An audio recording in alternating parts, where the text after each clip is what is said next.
Hi everyone, Megan here from Beguiled by Books, and today I'm going to share with you my top 10 books that you will not be able to put down once you start reading them. Let's get started.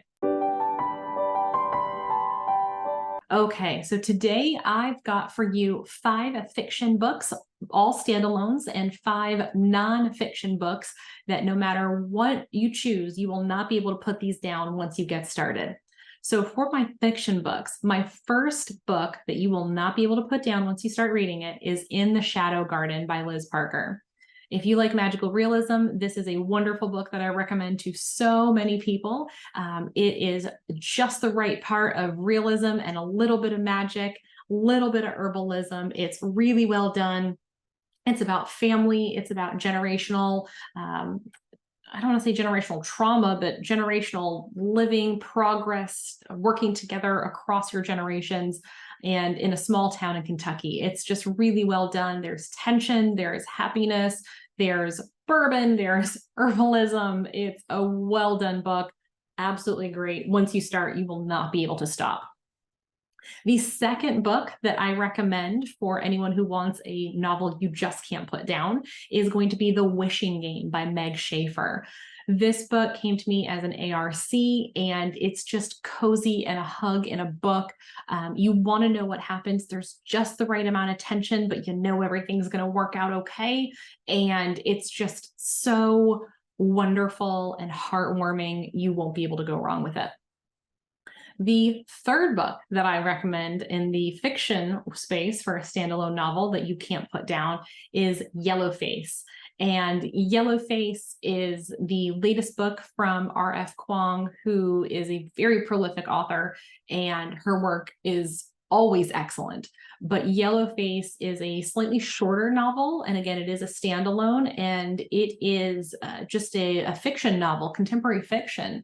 It takes place in the publishing industry in present day, and there's a lot of morally gray aspects to it, and is it's a hard look at the publishing industry and what it's like, and how those perceptions turn into reality or things like that. So really well done, very quick read. You will absolutely love it, and you'll still be thinking about it once you finish.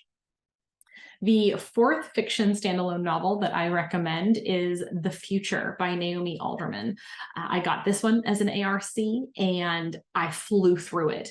It is really well written. It is terrifying. It is highly plausible, complete fiction, doesn't feel like it's fiction, very tense, and just absolutely loved it. So highly recommend The Future.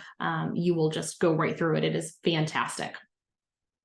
The fifth fiction book that I recommend is going to be Everything's Fine. I, again, got this one as an ARC. It is probably one of the top 10 books I've read in 2023. I utterly devoured it. I thought it was great. Again, a lot of moral grayness in some of the characters around the should they do this thing? Should they be together? What parts of yourself do you have to sacrifice for true love? Is it true love if you feel like you have to sacrifice important parts of yourself?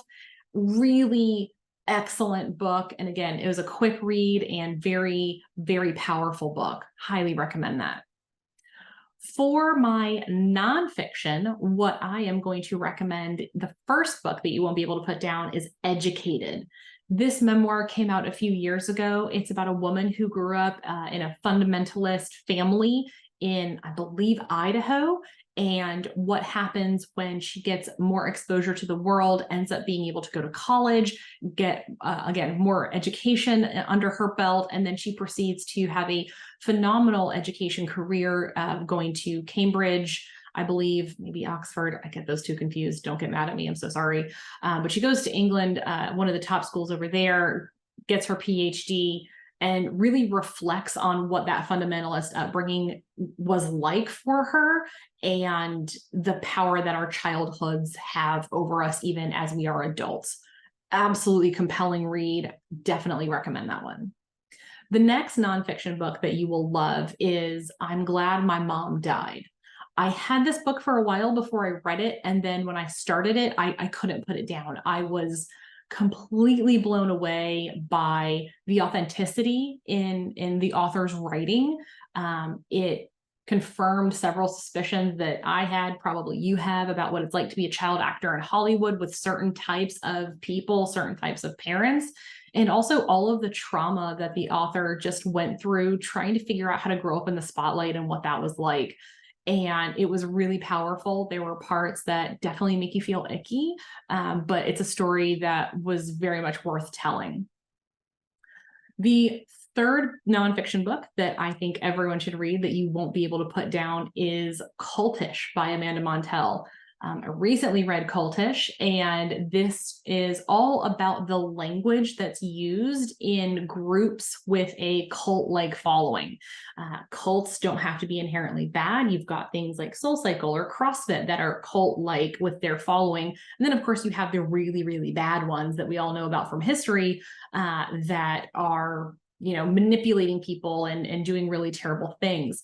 So Amanda Montell explores that from a linguistics background and what the words mean and how the words are used to influence and potentially control as that power dynamic changes and shifts, and what it means to have the ritual of doing something like a soul cycle where you go back to your normal life after that, but other times you're enmeshed in the community that you're in, and what those differences are and how that language really takes hold of us. Fascinating read, especially for any of my fellow word nerds out there.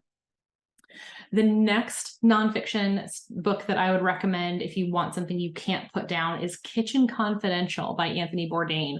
This is an oldie but a goodie.